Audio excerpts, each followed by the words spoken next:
Muy bien. Continuando con este ciclo de conferencias, hoy nos toca abordar el tema de los fármacos diuréticos. Solo para poder tener una semblanza de estos medicamentos, eh, son utilizados en problemas de edema, es decir, en retención de líquido. Son utilizados también en hipertensión. Son utilizados en pacientes cirróticos, porque estos pacientes retienen líquido. Son utilizados también en diferentes tipos de situación, como por ejemplo en intoxicaciones. Son utilizados en problemas de soroche, es decir, el mal de montaña. Es decir, pues tienen una gama de usos terapéuticos, pero también hay que recordar que estos medicamentos generan desequilibrio hidroelectrolítico. Es decir, el paciente puede perder muchos electrolitos, principalmente sodio y potasio. Entonces hay que tener muy en cuenta este tipo de detalles al momento de ser utilizados. Teniendo entonces esta semblanza de estos fármacos diuréticos, vamos a definir en primer lugar qué es un diurético. Muchas veces hemos tenido en cuenta que la palabra diurético es aquel que mm, genera la excreción de agua. Muy bien, entonces vamos a definirlo. ¿Será el agua propiamente dicho un diurético? También hemos reportado situaciones en las cuales cuando se consume bastante agua, facilita lógicamente luego su excreción. ¿Será el agua un diurético? Si lo pensamos un poquito, también me preguntaría, ¿el etanol es un diurético? Entonces, valgan verdades, tanto el agua como el etanol excretan agua propiamente dicha por diferentes mecanismos. Un fármaco diurético, ¿qué criterios debe tener para ser considerado un fármaco diurético? Recuerden, además de excretar agua, es decir, generar diuresis, ¿correcto? También genera natriuresis. Escuchen bien.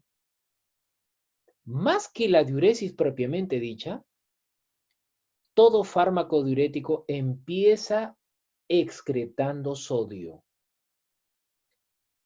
Químicamente, el sodio jala agua. Repito, químicamente el sodio jala agua. Es decir, en primer lugar, un fármaco diurético debe generar natriuresis, es decir, eliminar sodio, y en segundo lugar, el sodio al jalar el agua va a generar la diuresis. Con ello estaríamos, lógicamente, ya centrando el tema que al excretar sodio, lo que vamos a generar es que vamos a disminuir el líquido extracelular. Recuerden que el líquido extracelular, el componente en mayoría, es decir, el componente mayoritario es el sodio. ¿Y dónde se encuentra aumentado el líquido extracelular? Lógicamente en edemas. Pero me hago la pregunta, ¿solo en edemas se utilizan los fármacos diuréticos? No necesariamente. Como ya les dije, los diuréticos pueden ser utilizados bajo otro tipo de contextos que poco a poco vamos a ir abordando. Uno de ellos es en la presión arterial, es decir, en la hipertensión. Recordemos lo siguiente, que la presión arterial es igual al gasto cardíaco, ¿sí? Por la resistencia vascular periférica. A la vez, el gasto cardíaco tiene que ver con la frecuencia cardíaca y el volumen sistólico. Y a la vez, la resistencia vascular periférica tiene que ver con la viscosidad, la longitud de los vasos y el radio de los vasos. Por otro lado, observen ustedes que la frecuencia cardíaca está gobernada por el sistema nervioso vegetativo, es decir, el simpático y el parasimpático. Y por otro lado, el volumen sistólico tiene que ver con el retorno venoso y la fuerza de contracción. Este retorno venoso, fíjense, directamente es regulado por el líquido extracelular. ¿Se acuerdan? ¿Quién gobernaba el líquido extracelular? La concentración de sodio. Cuando se incrementa la concentración de sodio, entonces puedo decir que el retorno venoso aumenta, aumenta el volumen sistólico, aumenta el gasto cardíaco, y ahora entiendo por qué cuando consumo mucha sal, ingiere finalmente en el aumento de la presión arterial. Recuerden, entonces el sodio tiene que ver con líquido extracelular y este cuando aumenta, aumenta la presión arterial. De plano, los diuréticos son o están en el primer lugar para disminuir el líquido extracelular, es decir, al excretar sodio vamos a disminuir el líquido extracelular y por ende nos servirían como un tratamiento también para la hipertensión. Desde luego que hay otros fármacos, están involucrados a nivel del sistema nervioso simpático, me refiero a antihipertensivos, a nivel de radio, pero, ojo, los diuréticos como antihipertensivos están ligados directamente sobre el líquido extracelular, al cual lo disminuyen, disminuyendo la presión arterial. Siguiendo este contexto, es lógico analizar que para los fármacos diuréticos yo necesito tener en cuenta la unidad anatomomorfológica, en este caso, del riñón. Y me estoy refiriendo a la nefrona. La nefrona está constituida, fíjense, por glomérulo de Malpighi, túbulo contorneado proximal, el asa de Henle, esta a la vez es una asa ascendente, le llaman así, delgada, y aquí hay otra parte denominada rama ascendente gruesa. Entonces, esta es una rama descendente delgada y esta es una rama ascendente gruesa. Está constituido también por el túbulo contorneado distal y el túbulo colector. Es aquí en donde van a actuar los diferentes grupos de diuréticos, como más adelante vamos a observar. Aquí va a estar proyectado los diferentes tipos de diuréticos. Haciendo una mención rápida, breve, fíjense en cuanto al agua filtrada, en este caso, en los diferentes tramos de la nefrona, la reabsorción de agua se da, ojo, a nivel proximal en un 70%, fíjense. En el asa de Henle un 15%, a nivel de túbulo contorneado distal y colector un 14%. Quiere decir que ¿cuánto se excreta? Finalmente un 1% se excreta de agua. Si vemos al sodio, el sodio se reabsorbe un 70% a nivel proximal, un 25% a nivel de asa de Henle, un 4.5% a nivel distal y colector, y solo un 0.5%, ojo, de la tasa filtrada de sodio se excreta. Quiere decir, si este 0,5 ya no es 0,5, sino es 0,4%, ¿qué significa? Ya no excreto 0,5, ahora solamente excreto 0,4. Estoy empezando a retener sodio. Lo adecuado es que se excrete este 0.5%. Es por eso que para poder intuir la labor de los diuréticos, es lógico pensar que se van a dar en las diferentes ramas, lógicamente bloqueando su reabsorción. Al bloquear la reabsorción, voy a facilitar su excreción. Ese es, diríamos, el componente fundamental en los mecanismos de acción de los diuréticos. Si observamos acá, dice kidney, es decir, aquí tenemos el riñoncito, ¿sí? Este es riñón. Ahora del riñón vamos a agrandar la corteza renal, sí, está un poquito más grande. Aquí ya estamos observando a los diferentes componentes, especialmente al glomérulo de Malpighi, ¿sí? Y aquí lo vamos a agrandar al glomérulo de Malpighi, ¿sí? Y al glomérulo de Malpighi ahora lo vamos a ver como parte del filtrado glomerular. Y este filtrado tiene esta base, una membrana en la cual vamos a ir observando, que está formada de podocitos. Es decir, la sangre que va a venir por este tipo de barrera, la sangre tiene diferentes componentes. Y vamos a ver el papel que tiene el podocito para poder filtrar y evitar que en este caso puedan ser liberados de repente glóbulos blancos, glóbulos rojos, que puedan ser liberados muchas sustancias que lógicamente tienen que ser filtradas.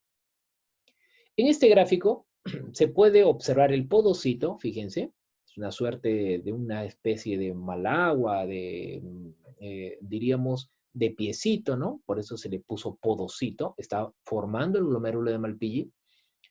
Observemos que aquí, fíjense, hay, en primer lugar, el podocito tiene carga negativa. Y por otro lado, tiene una membrana basal que justamente está evitando que, aquí está la sangre, se evite que todo tipo de sustancias la pase. Por ejemplo, los elementos celulares mayores a 70 kilodaltons, estamos hablando de glóbulos blancos, los leucocitos, ¿correcto? Los glóbulos rojos, los hematíes, no la atraviesan. Por eso es que en orina no es, diríamos, observable la presencia en este caso, de hematíes, o sea, no hay hematuria. ¿Por qué? Porque no lo pasa, pues. No pasa por el glomérulo de Malpighi. La glucosa, fíjense, es un caso especial, porque como pesan 7 kilodaltons el caso de la glucosa, sí lo atraviesa. Pero recuerden, ¿aparece glucosa normalmente en la orina? No. Entonces, ¿qué pasó con la glucosa? Sí pasó la barrera. Entonces, ¿qué sucedió? La glucosa se reabsorbe. A nivel del túbulo contorneado proximal existen unos receptores llamados GLUT que por ahí estamos reabsorbiendo nuevamente la glucosa. También estamos hablando de los electrolitos, el sodio, el potasio, el magnesio, el calcio. Estos sí suelen, en este caso, atravesar, en este caso, la barrera del glomérulo de Malpighi, que está constituida del podocito.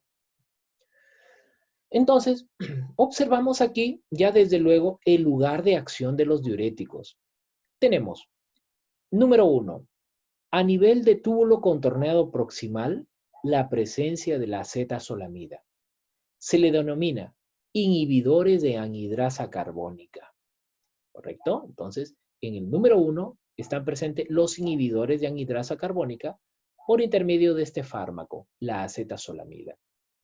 En el número 2, fíjense, está la labor del manitol. Este es un diurético osmótico, ¿sí? Que se suele utilizar en problemas de edema cerebral, y en este caso de aumento de presión intracraneana por traumatismos, ¿no? De los famosos TEC, traumatismos encefalocraneanos. Se suele utilizar el manitol. Este actúa a nivel de asa de Henle. El número 3 está representado por los diuréticos de asa. Ojo, los diuréticos de asa, recordaremos nosotros que aquí se centra, desde luego ya voy comentándoles, aquellos diuréticos que son los más potentes, son los más eficaces. Y me estoy refiriendo a la furosemida y a la bumetanida. En el Perú, pues, clásicamente es utilizada la furosemida. Actúa a nivel de asa de Henle, la porción gruesa ascendente. Luego vamos a observar a los diuréticos tiacídicos. Estos actúan a nivel de túbulo contorneado proximal. Aquí, por ejemplo, está en este grupo, representa la hidroclorotiazida, la clortalidona y la indapamida. El más frecuente utilizado es la hidroclorotiazida. Y finalmente, en la porción número 5, aquí estamos hablando del túbulo colector, tenemos básicamente a los diuréticos ahorradores de potasio, especialmente a la amilorida y al triamtereno y a la espironolactona. Fíjense, ya voy mencionando a este medicamento que siempre es un guerrero, es un fármaco muy, muy utilizado en cirrosis hepática, la espironolactona, y es un diurético ahorrador de potasio. Muy bien. Entonces, empezaremos por el primer grupo. Aquí estamos describiendo al túbulo contorneado proximal. Observemos detenidamente. Hacia este lado está la luz tubular. Es decir, me imagino, vamos a imaginarnos, que en este lado Antes que llegue a la luz tubular, arribita estuvo el glomérulo de Malpighi con el podocito. ¿Se acuerdan? Que era el filtrado glomerular. Muy bien. Ahora, ese primer segmento ahora pertenece al túbulo contorneado proximal. Aquí lo tenemos, ¿a quién? A la célula. Esta es la célula que pertenece al túbulo contorneado proximal. Y hacia este lado le denominamos líquido intersticial, es decir, la sangre. Hacia este costado, entre la célula y la luz tubular, se le denomina membrana apical. Y a este costado, entre la sangre y la célula, se le denomina membrana vasolateral. Muy bien. Entonces, observamos los siguientes detalles. Fíjense. El agua que pasó por el filtrado glomerular, acá la tenemos presente. Fíjense, hay otros componentes, pero principalmente me voy a dirigir al bicarbonato, que también fue filtrado, y a la presencia de, en este caso, de protones, ¿sí? Hidrógeno y de sodio. Prestemos mucha atención en el siguiente contexto. El bicarbonato más hidrógeno, fíjense, suman H más H, forman 2H, CO3. Este 2H, H2CO3, su nombre, ¿cómo se le denomina? Ácido carbónico. ¿Qué va a suceder en presencia de estas siglas A.C? Esta es la anhidrasa carbónica, lo va a convertir en agua y CO2. Repito, al H2CO3, la presencia de anhidrasa carbónica lo convierte en agua y CO2. Es maravilloso el organismo porque lo que está permitiendo la anhidrasa carbónica al dividir y generar agua y CO2 le va a facilitar el paso por difusión pasiva de esta agua y CO2 que estaba en la luz tubular hacia la célula. Ahora la veo dentro de la célula. Ya lo pasó. Agua y CO2. Nuevamente la anhidrasa carbónica que está presente ahora intracelularmente, ojo, hay tanto a nivel extracelular aquí en la luz como a nivel intracelular. Lo convierte en H2CO3. Este ácido carbónico, fíjense, a la vez no es estable y se disgrega en H positivo y HCO3. Para que este HCO3 ahora, en este caso llamado, ¿cómo se denomina HCO3? Su nombre es el ion bicarbonato, pase hacia la sangre. Acá está esta flechita y está pasando hacia la sangre. Y este protón ahora salga. Y al salir el protón, ¿qué cosa? Acá hay una bomba en la membrana apical y esta bombita lo que va a hacer es sacar este hidrógeno positivo, pero a la vez gana sodio. Es decir, cuando sucede una sale y la otra entra, se denomina, este es un transportador anti-Porter. Está permitiendo la salida del protón y la entrada del sodio. Conclusión de todo esto, muchas cosas. En primer lugar, lo que estamos observando es cómo es que el bicarbonato que estuvo y llegó a nivel de la luz tubular ha pasado por estos mecanismos y finalmente lo encuentro en sangre. Este es el mecanismo como el bicarbonato logra desde la luz tubular ahora estar en sangre. Segunda situación. El ácido carbónico, si ustedes, la anhidrasa carbónica, perdón, que ustedes la ven aquí extracelular, aquí en la luz, y la otra que lo ven intracelularmente, ¿cuál es la diferencia? A ver, dense unos segundos, a ver, para analizar cuál es la diferencia.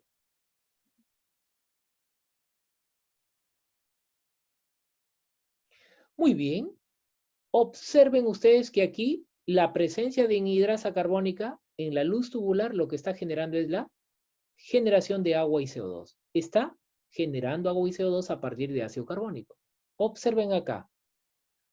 La anhidrasa carbónica, en lugar que aquí estuvo desuniendo, aquí ¿qué cosa hace? Une al agua y al CO2 para formar H2CO3. Eso es muy importante. ¿Y saben por qué? Porque sucede que el fármaco que actúa a este nivel actúa en la anhidrasa carbónica que está por fuera. Es decir, que al bloquear esta anhidrasa carbónica, ya no va a generar agua ni CO2. Lo que va a generar es seguir como ácido carbónico, pero este ácido carbónico no puede ser estable como tal y está subdividido en HCO, en protón, hidrógeno, y en HCO3, es decir, bicarbonato. De esa manera el bicarbonato ya no va a poder llegar a la sangre y de esa manera este bicarbonato va a seguir su transcurso y al final va a terminar en la orina.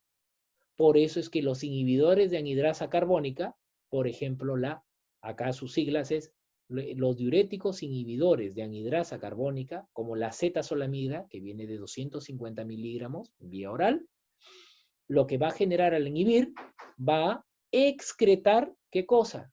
Ion bicarbonato. Básicamente está excretando ion bicarbonato. Ese es su papel. Fíjense. Y esta acetazolamida, observen ustedes su distribución. Se distribuye bien en eritrocitos a nivel renal, cruza la barrera hematoencefálica, la podemos observar en placenta también y a nivel de leche materna. Se une en un 95%, fíjense, a nivel de proteínas plasmáticas, su tiempo de vida media es de 4 horas y se excreta por la orina. Es importante precisar algunos detalles. Por ejemplo, en los usos terapéuticos, uno de los usos que se le brinda de mayor frecuencia es cuando alguien desea ir hacia una ciudad de altura, es importante tomar previamente al viaje la acetazolamida. Es decir, previene el famoso soroche o el mal de montaña. Y no solamente en ese detalle, porque si nos circunscribimos a ver qué sucede, es que cuando la persona está yendo a altura, este tipo de condiciones climáticas, este escenario, hace que el paciente comience a generar hipoxia y le denominan hipoxia hipovárica. ¿Por qué? Porque la presión atmosférica es también diferente. Entonces, lo que hace el medicamento es, al retirar, eliminar el ion bicarbonato, vamos a tener una mejor oxigenación. ¿Sí? Entonces, eso es lo que está permitiendo la acetazolamida en este problema de mal de montaña denominado soroche. También se puede utilizar en presión intraocular aumentada, es decir, en el glaucoma. Fíjense, también es importante porque normalmente en este problema de glaucoma, la génesis, el inicio también puede estar dado por el acúmulo de bicarbonato. Y como la acetazolamida va a eliminar el ion bicarbonato, entonces lo que podemos encontrar es, en este caso, el alivio justamente de dicha presión intraocular aumentada. También se suele utilizar como parte del tratamiento en epilepsias refractarias, en donde los antiepilépticos convencionales no han podido, en este caso, controlar los síntomas de la epilepsia. Como último recurso también se suele utilizar, en este caso, acetazolamida. Alcaliniza la orina, desde luego, porque como está eliminando bicarbonato, vamos a alcalinizar. Recuerden, pues ustedes lo conocen, el bicarbonato alcaliniza, es una base. Y en procesos de alcalosis metabólica, como vamos a generar pérdida de ion bicarbonato, entonces vamos a mejorar, en este caso, el cuadro de alcalosis metabólica. Muy bien. Ya hemos podido analizar esta parte de, en este caso, el uso de la acetazolamida como un diurético inhibidor de anhidrasa carbónica. Ahora vamos a observar el papel del siguiente tramo. Es decir, me estoy refiriendo a la parte ascendente gruesa, es decir, básicamente a los diuréticos ahorrados, le llaman así, que actúan a nivel de asa de Henle. Y esta rama gruesa de asa de Henle tiene algunas connotaciones que vamos a permitir analizarlas. Volvemos, aquí está la luz tubular, ¿sí? La luz tubular. Aquí tenemos en cuenta a un transportador se le denomina symporter. ¿Por qué symporter? Porque van todos en una misma dirección. Sodio, potasio, 2-cloro. Recuerden, cuando la flechita está en un solo lugar, symporter. Cuando está una que entra y la otra que sale, se le denomina antiporter. En este caso, es symporter. Lo que hace normalmente la furosemida que representa este grupo, una vez que se administra vía oral, ¿correcto? Ojo que también viene vía parenteral, es bloquear a este symporter. ¿Qué significa? Al bloquear, ¿va a poder entrar el sodio? No. ¿Va a poder entrar el potasio? Tampoco. ¿Va a poder entrar el cloro? Tampoco. Es decir, al ya no entrar a la célula y llevarla hacia la sangre, lo que va a permitir la furosemida es que se libere. El sodio, el potasio y el cloro sigan su camino, se vayan excretando en la orina. Y no solamente eso, porque al bloquear al sodio, potasio, 2-cloro, fíjense, si notan ustedes aquí, el magnesio y el calcio entran y van directamente a la sangre. ¿Cómo? Esto se le denomina una comunicación paracelular. Cuando la furosemida bloquea, entre célula y célula se cierra. Y al cerrarse, el magnesio y el calcio también ahora van a ser excretados. Es decir, ya me estoy dando cuenta que muy bien está eliminando sodio. Pero miren, elimina sodio, elimina potasio, elimina cloro, elimina magnesio, elimina calcio. Estamos hablando de un alto componente de desbalance hidroelectrolítico. Por eso es importante precisar esos detalles. Si bien es cierto, el líquido extracelular es gobernado por el sodio que está elevado y la furosemida es muy potente, pero una de sus reacciones adversas es justamente al liberar sodio, el sodio no se va solo, sino se va con el potasio, con el magnesio, con el cloro, con el calcio. Y hay que tener mucho cuidado ante su uso. Por ende, nos vuelve a corroborar el mecanismo de acción de la furosemida, este diurético ahorrador, en este caso, este diurético que actúa a nivel de asa de Henle, porción ascendente gruesa. Aquí ya hemos observado, bloquea al symporter sodio, cloro, potasio, y además, ¿qué cosa hemos dicho? Que se va a excretar también magnesio y calcio, que ya no se, en este caso ya no se llegan a sangre, sino se van por la orina también. Muy bien. Entonces, vamos a ir observando este tipo de detalles. Quiere decir entonces que la administración continua de furosemida, ojo, les mencionaba, viene tanto vía oral como vía parenteral. Cuando se administra vía endovenosa de 40 miligramos en una dosis de carga, es muy importante, ¿qué cosa? Mirar la depuración de creatinina. ¿Qué significa la depuración de creatinina? La depuración de creatinina es un marcador de cómo está actuando la función renal, cómo está funcionando el riñoncito. Quiere decir que cuando la depuración de creatinina, miren, de 25, en este caso, cc, ml, menos de 25 a 75 y mayor a 75 de depuración de creatinina, se está excretando más. Conforme aumenta esa depuración de creatinina, el trabajo del riñón ya no es el adecuado, va perdiendo su función renal. Y desde luego, aquí se administraba 40 miligramos por hora. Aquí hay que administrar menos, 20 miligramos por hora. Y aquí mucho menos, 10 miligramos por hora. Por ende, la depuración de creatinina en un paciente hospitalizado que requiere furosemida vía endovenosa va a depender mucho de la función renal. ¿Sí? Entonces, si la función renal voy generando cada vez una mayor disfunción renal, el fármaco tiene que reducir su dosis de carga. ¿Sí? Entonces, es muy importante tener este tipo de contextos. ¿Por qué? Porque lógicamente nos va a permitir un mejor análisis de la administración de la furosemida. ¿Por qué? Porque hay que recordar que si el fármaco se retiene mucho, ya les dije, el desbalance hidroelectrolítico y por otro lado también la acción nefrotóxica que tiene la furosemida. Es así como estos diuréticos, en este caso, que actúan en asa de Henle, vamos a darle una rápida mención a su RAM y a sus interacciones. Miren, ya he mencionado esto. Las reacciones adversas que básicamente tienen los diuréticos que actúan a nivel de asa de Henle, tenemos, ¿qué cosa? El desbalance hidroelectrolítico. Ojo, también generan ototoxicidad, generan también nefrotoxicidad, aumentan, ¿qué cosa? El balance de glucosa, es decir, hay hiperglicemia.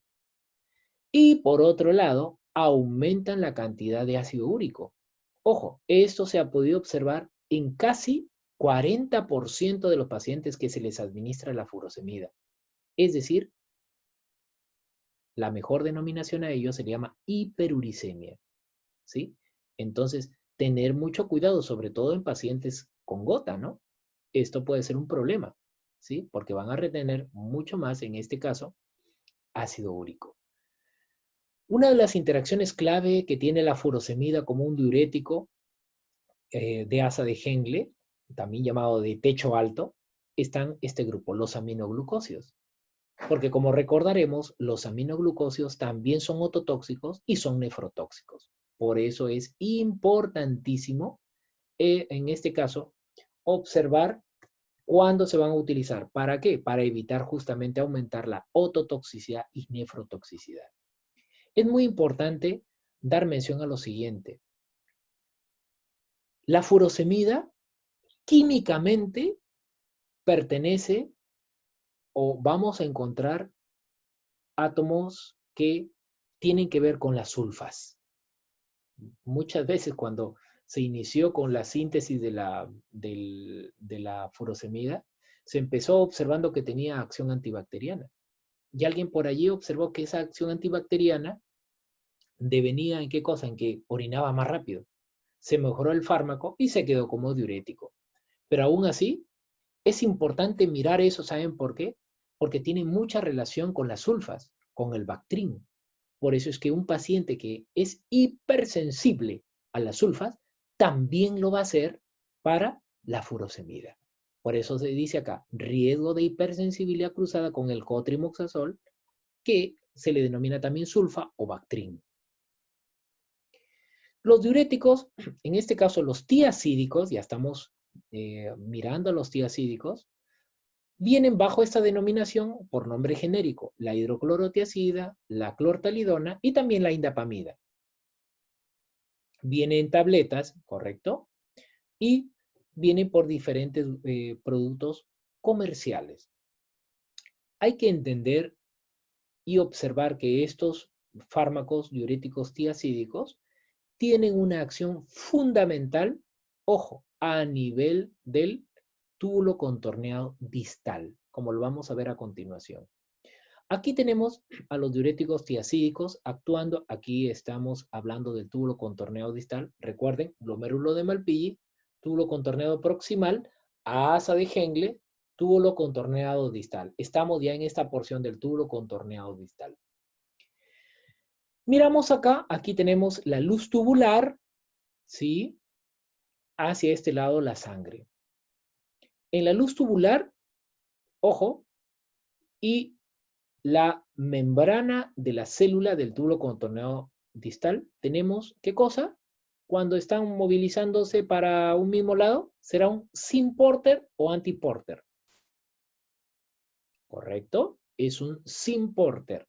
Entonces, el sodio y el cloro pasan por acá para luego llegar lógicamente hacia la sangre.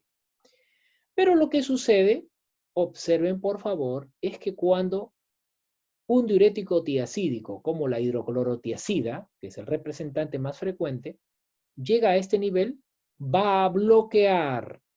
¿Bloquea qué cosa? Este syn-porter sodio-cloro. Muy bien. Entonces, al bloquear el syn-porter sodio-cloro, el sodio sigue su camino y va a llegar a la orina. Igual el cloro. Pero acá hay un detalle y mucha atención en este detalle. Cuando el diurético tiacídico bloquea el sodio-cloro, muy bien, ¿qué es lo que va a generar?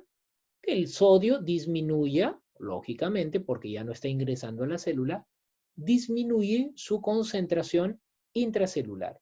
Muy bien, pero la célula no se queda cruzada de brazos. Va a captar el sodio de la sangre, jala el sodio, muy bien, ahora restituye el sodio que no lo tenía. ¿Y qué va a generar? Miren, esta bombita lo que hace es, entra sodio, pero ¿qué cosa saca? Calcio. Saca calcio. Muy bien. Ahora, ¿qué cosa le hace falta a la célula? Calcio. ¿Y qué es lo que tiene que hacer?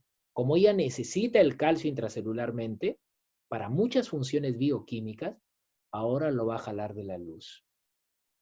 Jala el calcio y se lo da a la sangre. ¿Qué quiere decir con esto?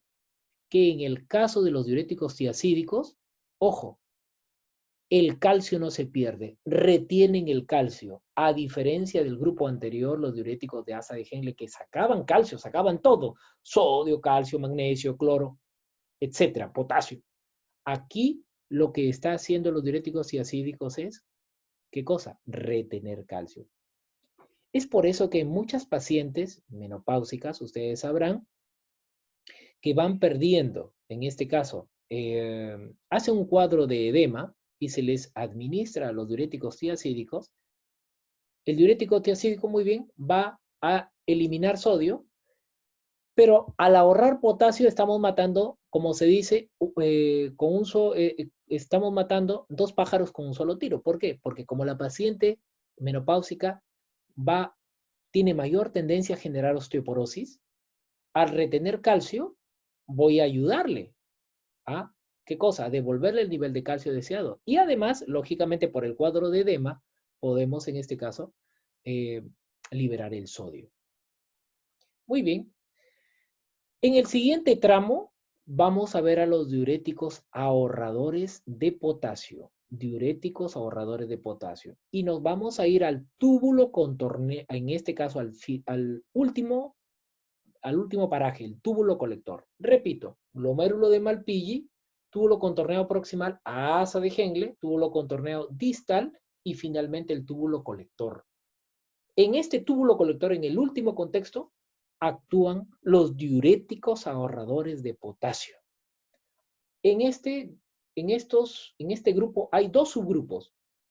El primero, los diuréticos ahorradores de potasio propiamente dicho, y tenemos a los diuréticos antialdosterónicos, es decir, los diuréticos que bloquean a la aldosterona, dos grupos. Vamos al primero, los diuréticos ahorradores de potasio propiamente dicho. Tenemos a la amilorida y al triamtereno. Estos actúan de la siguiente manera. Vamos a ver acá. Este es el túbulo colector. Tenemos al sodio, tenemos al potasio. Acá están representados sus canales. Acá están representados para el potasio. El potasio es intracelular, no olvidar, y el sodio es extracelular. ¿Qué es lo que van a hacer los diuréticos ahorradores de potasio? El primer subgrupo, ¿qué es lo que van a hacer? Van a bloquear simplemente aquí y aquí. Es decir, el sodio sale y el potasio se mantiene por dentro de la célula. Eso es el mecanismo básico. Entonces, allí aparece pues justamente que se está eliminando sodio. Pero ojo, aquí son muy débiles como diuréticos. Recuerden ustedes, en el primer contexto habíamos visto que la porción final, el túbulo colector, básicamente se reabsorbe muy pequeña cantidad de sodio. Por eso son débiles como diuréticos. Por eso es que aparece el nombre, diuréticos ahorradores de potasio. Esto es cómo actúan dos fármacos, la amilorida y el triamtereno. ¿Y cuándo son utilizados? Cuando los otros grupos, llámese los tiacídicos o el anterior, el grupo de los de asa de Henle, como están perdiendo mucho potasio, se les añade a la terapia farmacológica de los diuréticos anteriormente mencionados. El siguiente subgrupo le denominamos diuréticos antialdosterónicos. ¿Y por qué? Miremos en primer lugar el papel que tiene la aldosterona. La aldosterona, aquí está la sangre, ingresa a la célula, ¿sí? Ingresa a la célula la aldosterona, rápidamente le ingresa, ¿sí? Ingresa hacia la célula y ahora se va a unir a un receptor llamado receptor mineralocorticoide. ¿Para qué? Para poder ejercer ¿qué cosa? A nivel de ARN mensajero, ¿se acuerdan? Llega primero al ADN, luego ARN mensajero y luego, ¿qué cosa? Síntesis de proteínas. Esas proteínas, como las va a sintetizar, esas proteínas justamente son los canales para el sodio y los canales para el potasio. Entonces la aldosterona está generando los canales para que entre el sodio y saque el potasio. ¿Qué es lo que van a hacer este subgrupo denominado antialdosterónicos? Lo que va a hacer es competir por este receptor. Es decir, el receptor mira al fármaco y observa también a la aldosterona y prefiere mejor unirse al fármaco, dejar a la aldosterona. Y como se une al fármaco, entonces va a bloquear y ya no va a haber síntesis de estos canales. Y al ya no existir síntesis de esos canales, lo que estamos observando es que se retiene el potasio y saca el sodio. Esta es la manera como actúa un fármaco que bloquea a la aldosterona. Su nombre es espironolactona. Lo vamos a ver a continuación. Sin embargo, para que quede bien zanjado los usos clínicos del grupo previo, es decir, aquellos que estuvieron actuando a nivel de túbulo oncotorneado distal, ¿se acuerdan? La hidroclorotiazida, la clortalidona, la indapamida, para quedar zanjado en ese grupo, los usos clínicos de los fármacos tiazídicos es insuficiencia cardíaca, en hipertensión arterial, fíjense, se suele utilizar una dosis pequeña, desde 12.5 y se va aumentando a 25 miligramos. Se suelen utilizar en problemas de nefrolitiasis. Ojo, también se suelen utilizar en hipercalciuria también. ¿Se acuerdan que comentamos que retiene el calcio? Y en diabetes insípida nefrogénica, ¿sí? Entonces, estos contextos ameritan el uso de, en este caso, la hidroclorotiazida. Y estos tiazídicos, desde luego, fíjense, también generan desbalance hidroelectrolítico, pero con la situación de que van a retener calcio, por eso es que generan hipercalcemia. Recuerden, también liberan glucosa. Hay hiperglucemia con el uso de los tiazídicos. Hay que tener mucho cuidado en pacientes con diabetes. Y desde luego generan hiperuricemia. Hay que tener también mucho cuidado en pacientes con gota. Dentro de sus interacciones, los digitálicos, por ejemplo, la digoxina, el deslanócido, también es otro tipo de digitálico que se utilizan en insuficiencia cardíaca. Cuando se utilizan ambos, pueden generar mayor problema de arritmia. Mucho cuidado. Y por otro lado, los AINES. Recuerden, los AINES per se, llámese naproxeno, diclofenaco, ibuprofeno, etcétera, etcétera, interactúan con los diuréticos. Siempre hay que tener cuidado. Nunca administrarlo concomitantemente con ellos. ¿Por qué? Porque el diurético va a perder su eficacia y va a generar un término denominado resistencia diurética. Tener mucho cuidado. Vamos a volver al tema de los antialdosterónicos. ¿Se acuerdan? Última rama, túbulo colector. Aquí actuaban ¿cómo? Bloqueando a la aldosterona, porque eran ahorradores de potasio. Y lo vemos aquí a la espironolactona y observamos, aquí lo tenemos, ahí está la sangre, la aldosterona viene, se une a su receptor, en este caso mineralocorticoide, así se le denomina, y es justamente en este receptor en donde la espironolactona va a entrar a tallar. Este receptor ya no prefiere a la aldosterona, porque si la prefiere a la aldosterona, ¿qué cosa va a generar? Canales para que ingrese sodio y saque potasio. Esa era la idea. Pero la espironolactona bloquea a este nivel y al bloquear, en este caso, a este receptor, ya no van a generar canales para el sodio, es decir, ya no va a entrar sodio, ni canal para el potasio, es decir, el potasio ya no va a salir. Esta es la manera como actúa la espironolactona. Es interesantísimo este detalle. ¿Por qué? Porque al bloquear este receptor mineralocorticoide, va a generar su efecto de retener el potasio y excretar el sodio. Por la luz, lumen, excreta el sodio. Por eso es que la espironolactona que viene en tabletas de 25 miligramos se suele utilizar en condiciones puntuales, básicamente en cirrosis hepática. Recuerden, el pacientito con cirrosis hepática muchas veces tiene el abdomen prominente. Entonces, este abdomen prominente está lleno de líquido acítico. Lo que hace la espironolactona, al bloquear a la aldosterona, va a evitar por lo menos que el paciente pues, pueda llegar rápidamente a ese cuadro de ascitis, regulando los niveles de aldosterona que de cierta manera en la cirrosis hepática están alterados. Es importante que estos pacientes, como lo toman muchas veces con otros diuréticos tipo furosemida, es necesario que lo consuman cuando, vuelvo a repetir, con otros diuréticos, la espironolactona lo están tomando, que en la dieta vaya acompañada de naranja y plátano. ¿Por qué? Porque esos otros diuréticos ahora van a generar pérdida de potasio.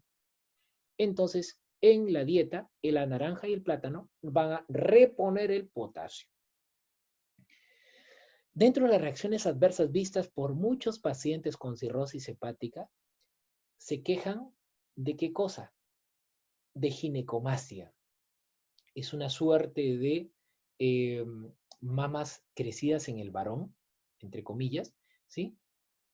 Pero esto es un efecto colateral que se da de manera muy frecuente en los varones.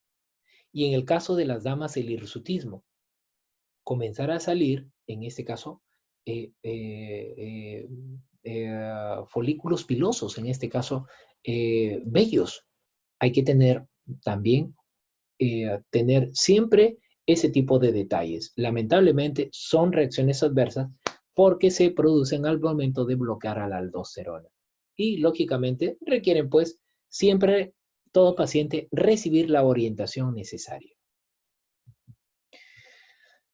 La resistencia diurética ya les había comentado.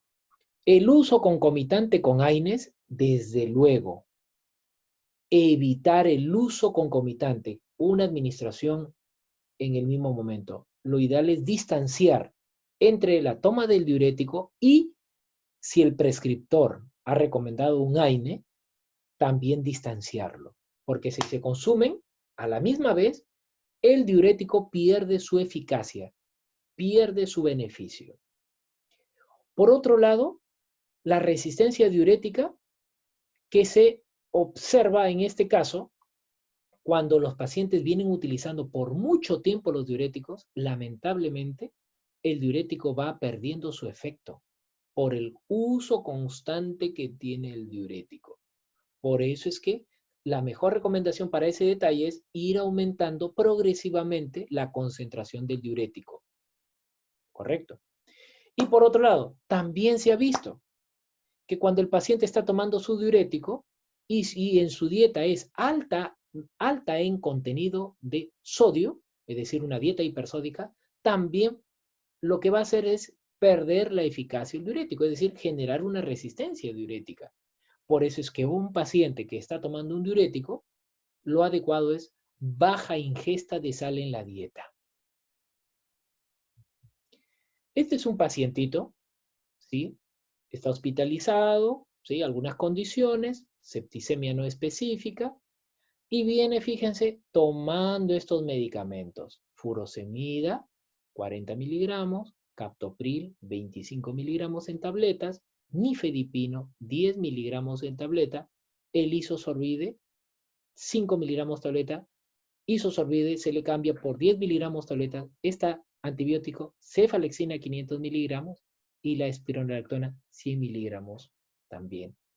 Se les va a solicitar solamente que ustedes revisen qué interacciones habrían con, en este caso, los diuréticos que aquí se han utilizado. Me estoy refiriendo a la furosemida, al primero y al último, la espironolactona, que en este caso es el fármaco diurético que también hemos visto, pertenece al último grupo, ahorradores de potasio, específicamente aquellos que bloquean la aldosterona.